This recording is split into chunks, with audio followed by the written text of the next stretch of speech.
Anyway,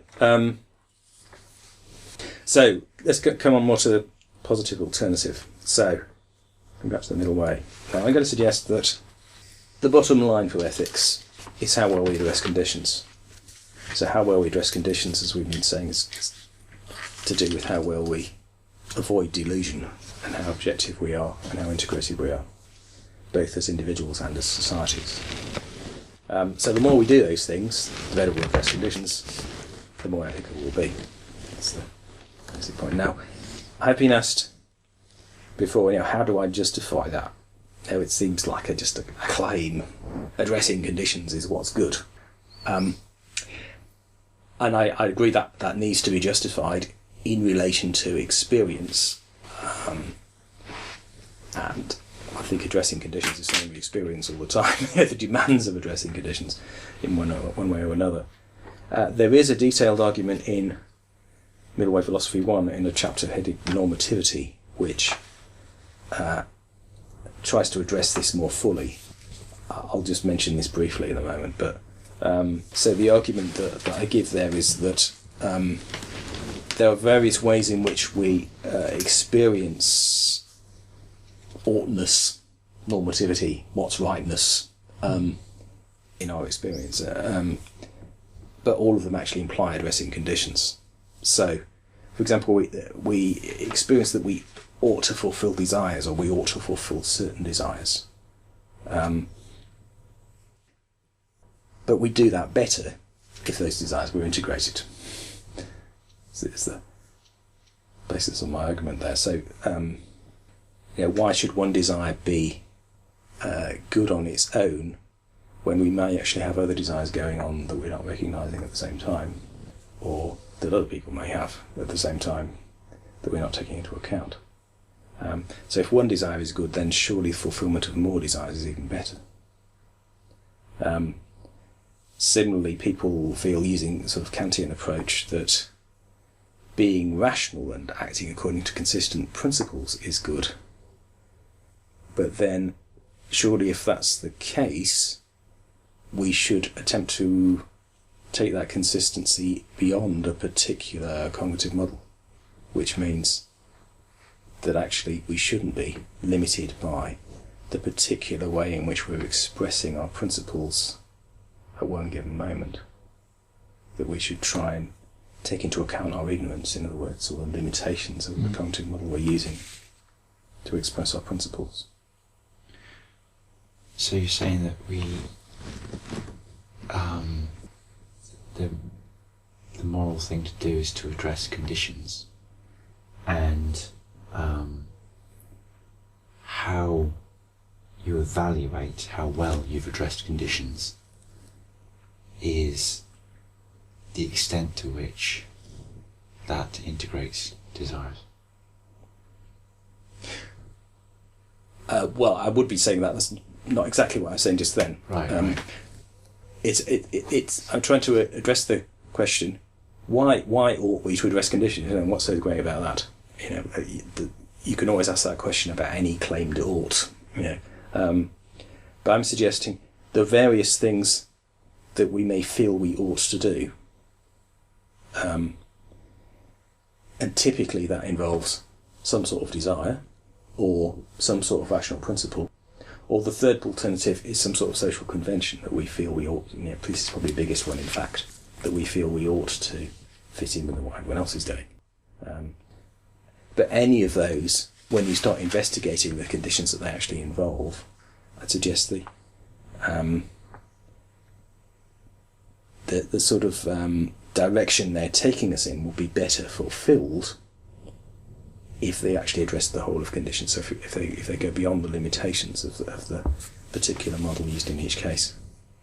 So hence, if it's good to fulfill one desire, then why not integrated desires? Wouldn't that do it better? If it's good to obey one principle, why not go beyond that cognitive model to an even better consistency?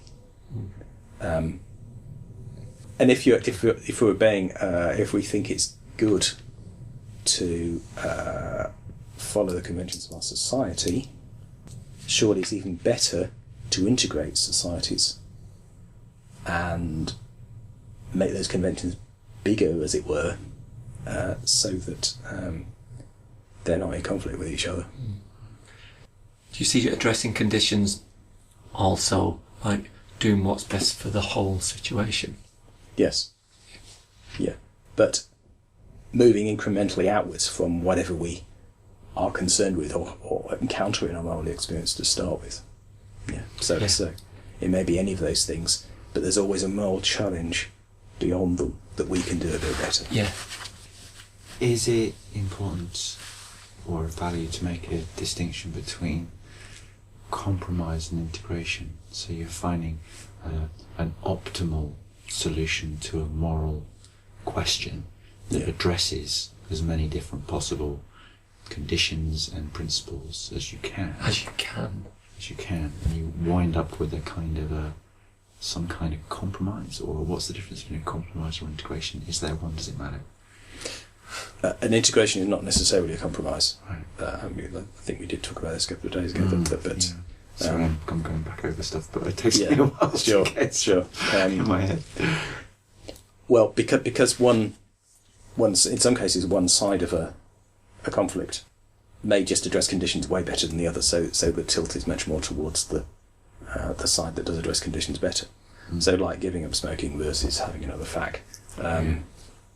Giving up smoking addresses the conditions way better than having another fag. So in effect there, to integrate it, you've got to get the energy that wants another fag and get that energy to support giving up smoking. Wasn't that something you were struggling with, these two opposing energy? That, I mean, when you say it like that, that sounds fine, just using the energy. It was just fitting it into the mule model, where they work together and they both get their goals. Because with that, the wanting to have another fag doesn't achieve its goal. It's just redirected. Yeah, you do have to think of the energy separately from the particular way that that desire is being conceptualised at that moment. Because the way it's being conceptualised is just how the ego happens to be at that moment. But in that example with the cigarettes, it is a compromise, isn't it? Because the side that wants to smoke is compromising. Well, if that's how you define a compromise, but normally I'd understand a compromise as being both sides coming together into some third position, which is neither of the ones you started with. Yeah, so it's not a compromise, but one side isn't getting at all what it wants at all, in any way. As it's conceived at the moment of the initial moment of the conflict, yes.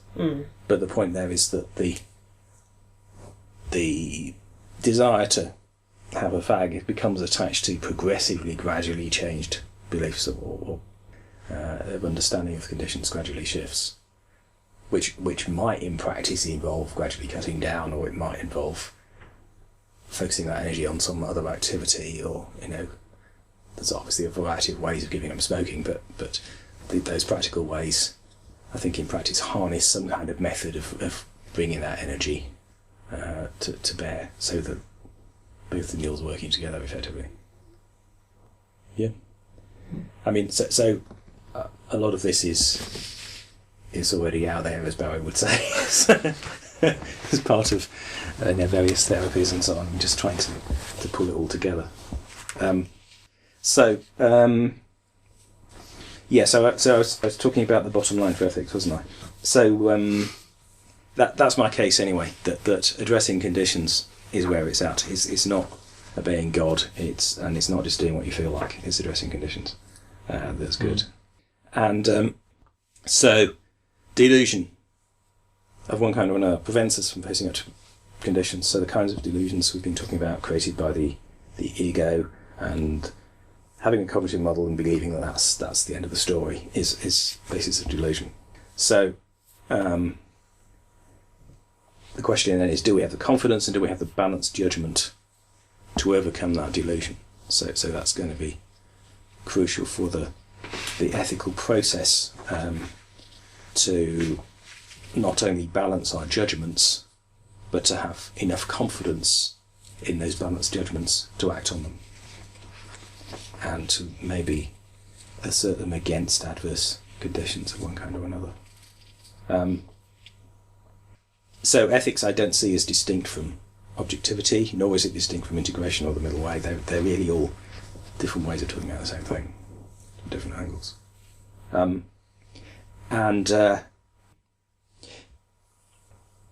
Basically, these concepts all become useful in application, or they become universal in application. So what I mean by ethics being universal isn't that you've got one sort of universal, we've a set of universal principles which are always true. What I mean is that there are certain sorts of methods which one can apply which have a certain consistency to them. But it's the method that's consistent rather than the content of any description of how we act or should act.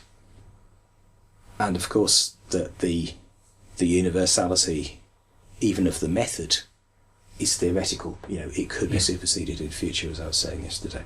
For me, that's a really great model. So if you address a moral situation and you reflect back at it at a later date and it wasn't that particularly effective, it wasn't the method that was a problem, it was your application of that method with the tools you had, your psychological state or the conditions at the time all in flux there.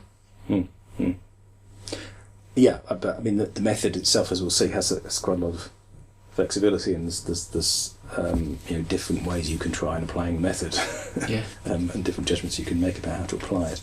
Because in a way you could say that Kant's categorical imperative is a method, as opposed to determining what the content of. Yeah. Unfortunately, the method though it entailed determining what the content of absolutely right principles was. So it's the way the method works that's the problem there. And this also, another important aspect of this is that it involves recognising uncertainty. So acting in a way that takes into account uncertainty is the basis of universality, as far as I'm concerned. It's not, claiming to have certainty is a traditional way of trying to be universal, and I think it has the opposite effect. It tends to actually create conflict. So individual conditions vary hugely, and moral objectivity depends on how we respond to those specific individual conditions that we meet. So moral objectivity for a peasant woman in Bolivia, it's going to be very different from my experience. I'm not at all suggesting that the same moral rules or even principles are likely to apply in the two cases, but there will be some sort of similarity in the methods that we might each use to determine what's morally objective.